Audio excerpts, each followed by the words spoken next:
Wow, what a crazy, insane game that was. Wales absolutely dead and buried in that first half. Scotland dominating them in every asset of the game.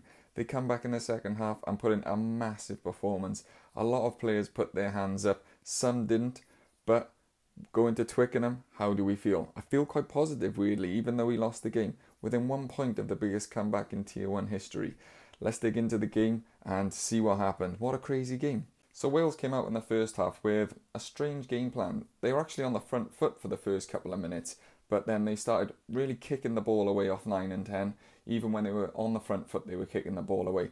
And the chase was just so poor that it was just letting them down. The kicks were poor, the chasing was poor, and it just let Scotland come into the game. It was so easy for Scotland to just get field position. Finn Russell was running the show, he was putting some lovely kicks in, and Wales just didn't really have an answer what to do. They just continued to hold to this, kicking the ball away. It didn't really matter what they were doing, but like I said, the chase was so poor that even if the kicks were good, then the chase was nowhere near it. This was allowing Scotland to come back, counter-attack, and the discipline then for Wales was poor because they started coming under pressure, giving away some stupid penalties. One that springs to mind is that stupid Josh Adams one when he throws the ball over the touchline to stop the quick throw. Ends up being, instead of a line out, a penalty. I mean, ultimately we were playing so bad it might have actually saved us 4 points rather than cost us 3, because they could have easily scored a try from there. But yeah, stuff like that was just stupid. A little bit of ill discipline from like Dav Jenkins not retreating enough off the kick. Again, poor kick chase. It all came back to the same thing. And they just sort of looked bereft of any ideas. Scotland were just constantly getting over the gain line.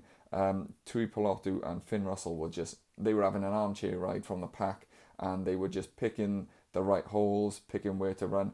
And yeah, it was just too easy. Finn Russell was just absolutely loving his afternoon of work. Wales couldn't ever really get a foothold in the game. They actually started to play a little bit more in that first half, or at least attempting to. But the problem was the execution was so bad. The line out started okay, and then it just completely fell apart. Elias was to blame for a few of them, but also I think the jumpers as well. There was one when Wainwright, who is usually so good in the air at line out, and he was actually brilliant on the day, and he was one of the few players who were good in the first half. One went straight through his hands. That very rarely happens with Wainwright, so it just nothing worked. We had opportunities on their 5 metre line coming towards the end of the half where we could have pulled ourselves back into the game, but again, overthrows, missed line out, missed opportunities. Johan Lloyd, who had come on about 35 minutes for a HIA for Sam Costello, he had a kick to the corner, a penalty to give us a 5 metre line out, miss his touch. You just can't do it at the international level. And this was just like, that was in a microcosm of the entire half. It was just poor execution across the board. We basically had no penetration. There was a complete lack of cohesion. The line out was poor. We were being out-muscled, and it seemed like there was no leadership. I guess the lack of senior players and the players who had retired, you actually showed in the first half, and I was thinking, oh my God, this is going to be like a hammering in the second half. I actually wrote, ashamedly, in my notes, I'll read it: Wales can't get out their own way. It's a clown show, and there's no way back. That's what I wrote at halftime. So shows how much I actually know about rugby. Then the second half starts with, in fairness, a raft of changes. Azarati comes on, Thomas Williams comes on, Elliot D comes on, and actually Johan Lloyd stays on because Costello fails the HIA.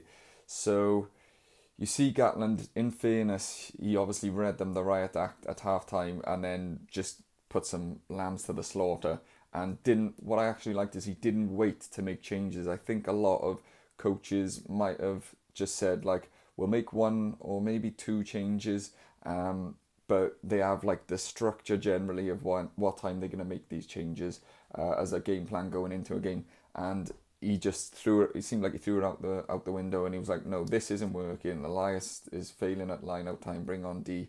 The scrum was all right, but Leon Brown was poor around the park. I've seen him like sort of lazily getting back in defence at one point, like as if he was tired. I mean, I know he's not played a huge amount of rugby, but you'd expect him to be in physical condition in one half of rugby. Do you know what I mean? And then Thomas Williams comes on. Gareth Davies' kicking game was poor. Gareth Davies was actually trying to make something happen in defence. You could see every now and then he would fly out and try and get in the eye line of Finn Russell and stuff. But yeah, the changes came and they sort of almost instantly started making a difference, almost. Unfortunately, the poor kicking, I would say the kick wasn't so bad from Thomas Williams, a little bit long, but if the chase was good, then you could have got away with it. But almost straight away from half time, we kick it away, and the chase, like I said, chase is poor. Finn Russell comes back, a big gap opens where the chase is not together. They've gone off in like a dog leg, and then Duhan van der Merwe goes in for another try. And I mean, even on commentary, they said, and that puts Wales to bed, or something along those lines. And I thought we were gone before then, and now I just thought, well, that is it. Like, there is no way. In fairness to the players, they really, really just thought, do you know what, we're just going to absolutely just throw the game plan out the window and just play rugby and just go for it. They actually start playing and start making some opportunities. It was really scrappy and they were still struggling, but eventually we get an opportunity to have a line out in the Scottish 5 metres and a good sort of peel around the front from the maul, and they run one in, James Botham goes in, and it was well worked, to be fair, and you could see it meant like quite a lot to the boys. It was like a bit of a relief because it was like 27-0 or something by this point. So it was like a bit like, oh right, we at least now we're not completely humiliated. And then interestingly, from that, Adam Beard went off for a HIA again, another one, and Teddy Williams come on, and the sort of the new players coming on. Actually, Alex Mann came on at the same time as well. For Botham, who was probably a bit unlucky to come off just after he scored. I don't think he particularly did anything wrong in the first half.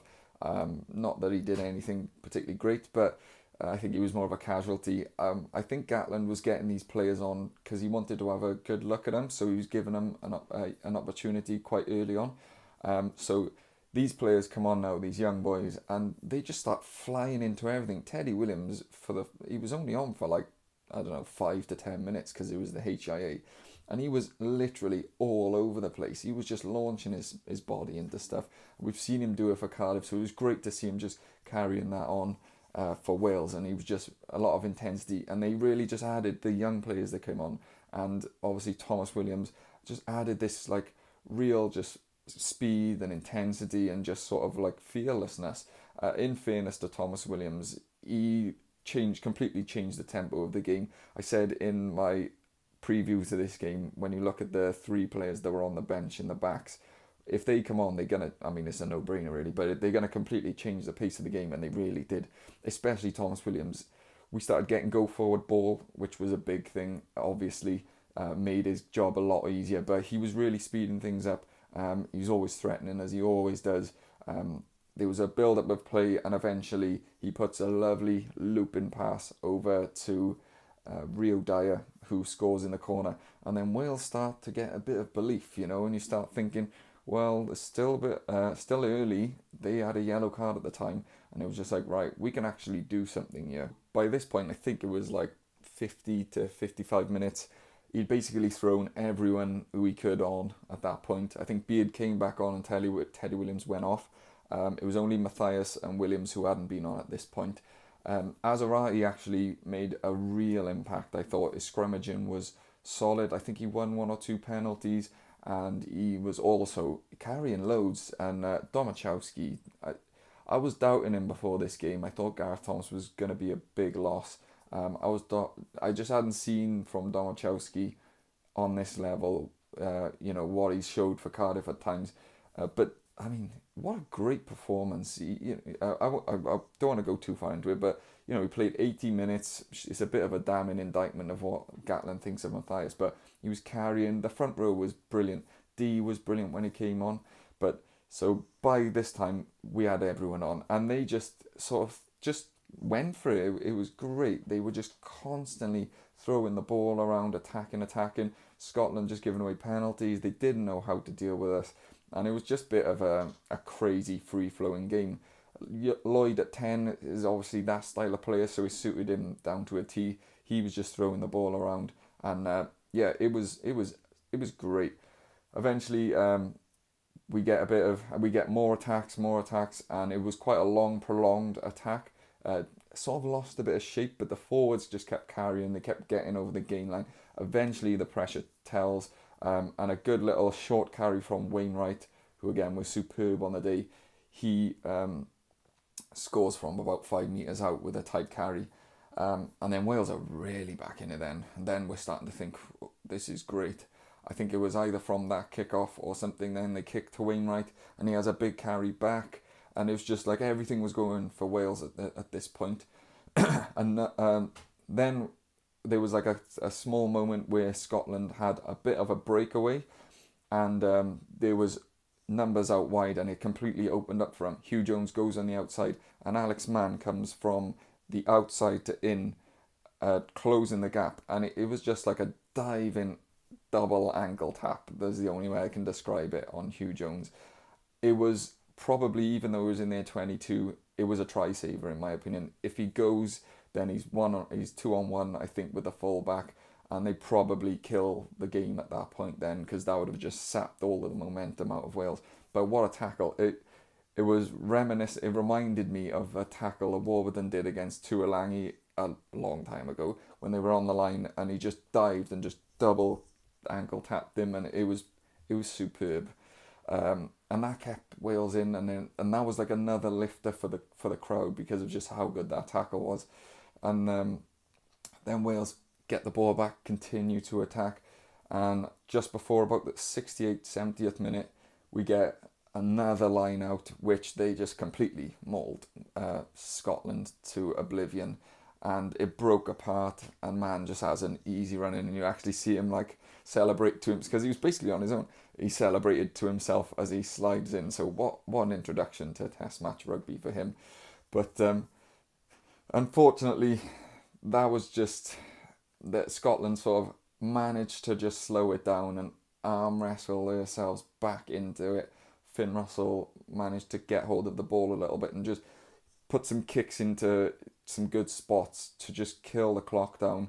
There was a long scrum with like 2 or 3 minutes left, and that was probably the game there. Wales did really chase after them, and I think Scotland might have been lucky once or twice, but I don't know. I can't ref the scrum, but eventually Scotland get the scrum penalty from that. I think it was just Wales were just going after them in an attempt to force something, which they had to do. Then Scotland attack along a long few phases.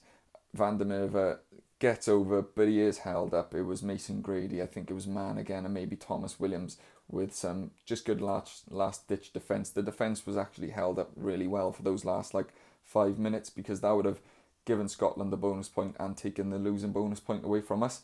So that was like an important period, and I think for the players as well to just realise that they have that grit in defence, because it was just littered with youngsters. But I mean, I've never felt so, I don't know if happy is the right word, but like satisfied with a loss.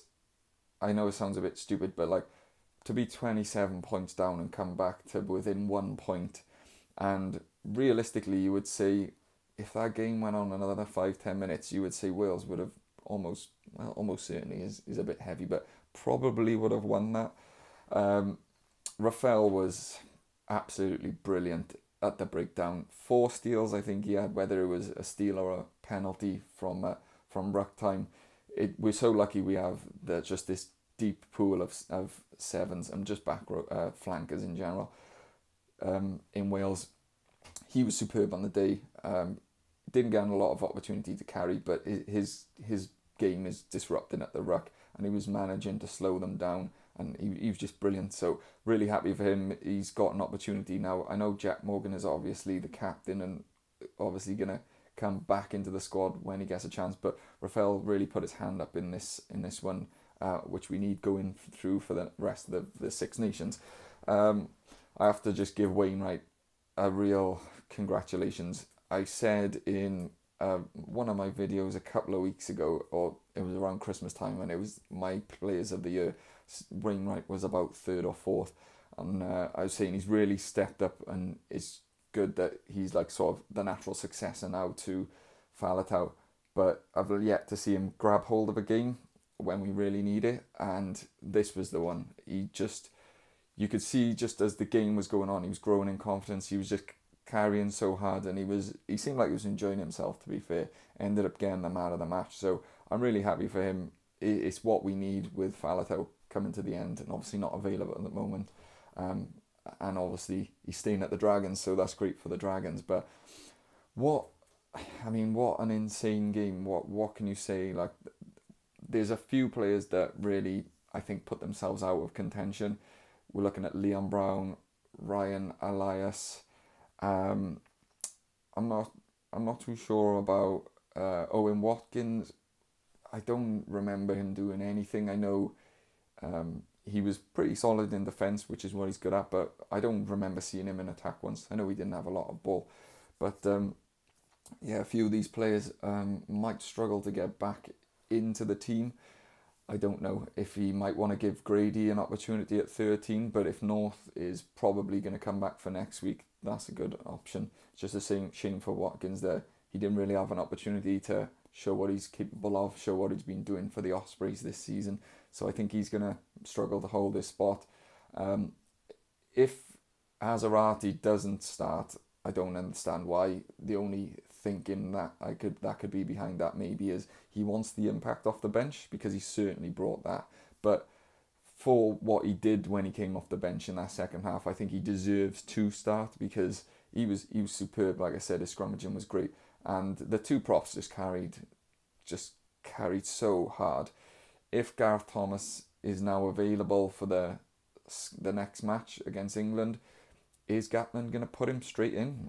I'm not sure. He definitely likes Domachowski, and like I said, he didn't take him off, and that is very rare for a prop in this day and age to go 80 minutes.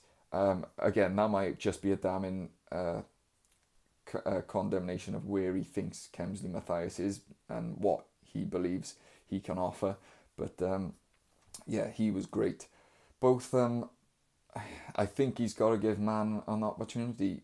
When he came on, he was superb. He was just absolutely everywhere. A dog.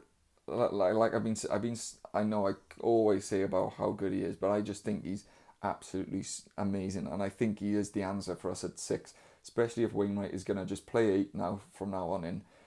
We've got to just play him at 6, and he's the best option, I think. I understand the selection he went with Botham to start in this one, but Botham didn't really do anything to really warrant keeping his position, I don't think. And we've got a future to build now, and I don't think there's anything that Botham, other than maybe big carries, he can do better than Man, in my opinion, already. So yeah, I mean, everyone was saying going into this game it was important to get a win, because if you get the win, then you go into Twickenham thinking we might be able to get something here, and if we lose, then you go into Twickenham thinking, oh God, if we don't win in Twickenham now, we're going to be staring down a wooden spoon, because Italy, obviously no pushovers, although we have them at home, which is good. I feel like they will take a lot out of this, especially, like we say, the young boys who came in. It was quite a lot made of how young this team was, and how it was a lot of turnover of players, and I think he gave some not so young players, but more like fringe players, for example, Botham, Leon Brown, an opportunity, Watkins, an opportunity to maybe put their hand up and stake a claim. And unfortunately, I don't think these players particularly did that. But I think I can't think of one of the players who came on who didn't deserve, who didn't put their hand up and was brilliant. So that's going to be interesting if he decides he's just going to throw everything out and just go completely the youngsters and give them the chance, which I really hope he does. Whether this game plan will work now against England, like, you can't just play that the way we played against Scotland and expect to win consistently, I don't think. Although it probably suits the players that we have at the moment. So that'll be interesting to see what the game plan is going into England now, because whatever the game plan they implemented in that first half just didn't work. So back to the drawing board for those for the coaches there. Also, we need to see if Costello now is going to be fit for the next game, because if he isn't, it's between Ioan Lloyd and Kai Evans. Kai Evans, who didn't play, who hasn't played a lot of 10, and Ioan Lloyd, who's, I don't know, I just don't think he's a 10, especially at the international. He's obviously good and good enough to sort of hold that position, and I think coming off the bench in a game like this was perfect, because it was just open and he could play his natural game where he was just running and throwing the ball around. But starting a game is completely different. He missed one, maybe 2 kicks, which that's the difference between winning and losing in international rugby, and it ultimately was, I guess. Not that it was his fault that we lost that game, but and then the kick to the corner, you know, you've got to be doing that. You can't be doing this at international level. So obviously he's another young player, so he's going to make mistakes. So, but I don't know what's going to happen at 10 now if Costello isn't fit. But I would definitely start Thomas Williams. I would definitely start Mann. Teddy Williams will probably find himself a little bit unlucky, because he's probably going to get dropped out of the squad, because if Roland comes back, Roland probably might start on the bench, but has a good chance of starting. Yeah, I would like to see Azarati start and Archie Griffin given an opportunity off the bench for us to see what he's got. But hopefully Gareth Thomas will be back, and Domachowski won't have to play 80 minutes. But I mean, what a game going forward to England now. We've just got to hope that they get better. Wales have notoriously been slow starters in the Six Nations, so hopefully they get better as it goes on.